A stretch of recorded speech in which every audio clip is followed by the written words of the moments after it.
health and income and wealth gap. It's not just income gap. We're talking about wealth gap. The wealth gap. African American families have wealth that's less than 10%. I think it's down to like 6% of what whites make. And so when we talk about when our homes are somehow devalued and we are given mortgages that are at a rate that's higher than we should get with these predatory loans, and our neighborhoods are basically foreclosed, you are stealing wealth. When polluting facilities devalue because they're located in our communities, devalue our properties, they are stealing wealth from us over generations so that we can't pass it on. And so when we talk about environmental justice and addressing equity and racial justice, these things must be built into sustainability. Sustainability just can't be just a green thing. It must be a darker shade of green and must be embedded with justice, equity, and fairness. Those 18 books that I've written. And so when we talk about, I'm closing, but I'm not closing. We have to fight for justice. We're in the King Center, and we have to keep fighting for justice in Flint, justice in Atlanta, justice in North Carolina, justice in St. Louis, Missouri, Black Lives Matter, justice in Ferguson.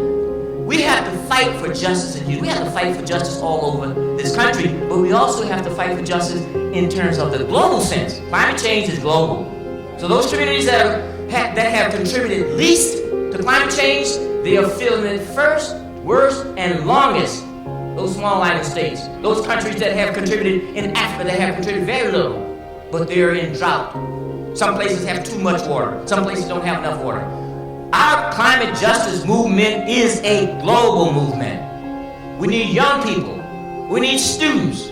We need young people. Every social movement that has been successful in this country has had a strong youth and student movement. The environmental justice movement and the climate justice movement is no different. Young people will have to own this and take it on. It's their time, it's their movement. Thank you very much.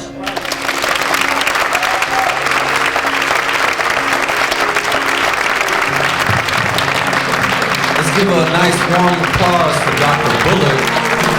Now, one of the things I wanted to ask Aaron Mair, he's the president of the Sierra Club, how does this fit into the diversity in the Sierra Club? Because we know that a lot of our green organizations is less than 16% of our green organizations, whether it's the government, NGOs, they have less than 16% African Americans that are part of the leadership. So how can we address these issues that systemically are affecting Black and brown communities with the diversity issue that we're seeing, and what type of leadership are you bringing in this particular area when you talk about a deeper shade of green? Well, let me take a couple of steps back, and one is that the first and foremost, one must be organized. And I come into the movement with a deep civil rights background, deep labor justice background. My father's a UAW union shop steward, Tarrytown, New York. I also come from a family in the community that says you have to be part of an association. So part of our culture and legacy, as Bob was pointing out, is that we come from that rights era, but this now, how do you pass that on? And is one of the critical pieces is that, how do we pull these pieces together, recognizing the historic and institutional inequities, and how do we start to tear down some of those structures and make that space? Very simple. I walked through the front door, and it's about 92, 93, because at that time, Bernice, they were all working on the toxic waste and race study. Peggy Shepard of West Harlem Environmental Action was fighting the sewage treatment plant in Harlem, and I was fighting an incinerator which was poisoning my family in upstate New York. Again, all those variables that you saw Bob talk about earlier above. But you also know that you have to find those organizations that have strength, that can help you and support you. So I knew that the NAACP, even though I am a life member of the NAACP, did not have all those resources, even though they had a robust EJ program. But most organizations like the NAACP, they're the go-to for everything. So they're totally tapped out. They don't have all the support. Everybody just hears a label and thinks that label in this country is the cure. In many cases, these entities are tapped out. So I said, well, let me go to the Sierra Club. And at the invitation of a colleague, a white colleague, I went to the Sierra Club and pitched my case. And again, this was an incinerator, spewing toxins in the community, something that they would rally behind. But when I walked into that space in up Midtown Manhattan, every head turned in that room. And first I thought it was my height and my girth. But very quickly I was brought back to it was my color, because somebody basically, what are you doing here? You know, as if, you know, well, I have an environmental issue, I hope. And then after making my case relative to my children who were being poisoned, they said, well, you know, did you go to the NAACP? And so these type of social cues, and again, we have this sense of like that black belt, that stupid belt, and all those other belts. These things are the things that, as they say, divide our society. So, you know, I was ejected and turned away. But the point of the matter is that at the end of the day, the individual who brought me down and invited me down was still moved by my struggle, that he actually made our first campaign sign and donated the first $50 to our community, our movement, and ultimately what became our cause, and we were eventually successful. And it was from that example that broke down the barrier that I realized, and I made a pledge to him that I will come back and join the Sierra Club. And we have to be intentional. And this is what like the freedom rides in the 60s, this is what Dr. King spoke to. You know, if you ever watch any of those marches and a lot of those battles, you know, you had a lot of enlightened people of color, of Hispanic, but a lot of whites that were getting their heads crushed as well. And I think that you just have to have that letter from a Birmingham jail moment, where you reach out to the other environmental organizations or the other civil rights or justice organizations and remind them that we are on the line.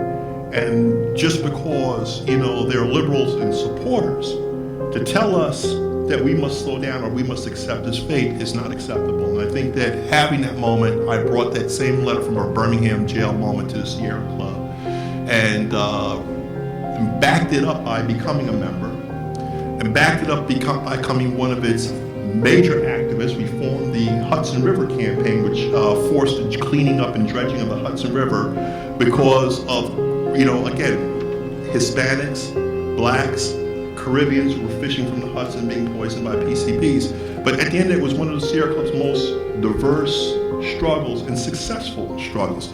So leadership by example, and showing that not only that all lives matter, but black people don't buy it. But being serious, it is that direct example and bringing, and as I say, and expanding that umbrella. And it's through that hard work on the ground, systematically going after and dismantling racism within the organization. Let's be crystal clear. The big elephant in the room that stops diversity is the failure to acknowledge the racism that's in the room. And that must be broken down, and that must be tackled up front. You don't have to wallow in it. Own it, move on. And then from there, having those direct actions, because again, it is not just only black communities, a lot of working class communities, a lot of poor communities are all afflicted. But one of the things that we found with the Hudson River moment was that the movement was much more stronger. And here's the thing, you had the poorest community in upstate New York linking itself with a lot of middle class whites, bringing in one of the world's most powerful multinational corporations, General Electric, and having it clean up something. You say my name around Jack Welch to this day, he throws conniptions when you say. But the point of the matter is, when you have that diverse, broad movement, you can really change the world. And so when I eventually, through action and through work, was voted because of the work, not the color of my skin. They're not, you know, Sierra Club wasn't, woke up one day and said, we want a black president. There was another environmental organization that did that. I won't say any names. But the point is that they looked at the record and they looked at the movement building and they looked at success. Everybody likes a successful team. I mean, you know, remember how racist sports was, but the minute that teams started winning, Jackie Robinson, they broke the color barrier. No, Jackie Robinson didn't break no color barrier.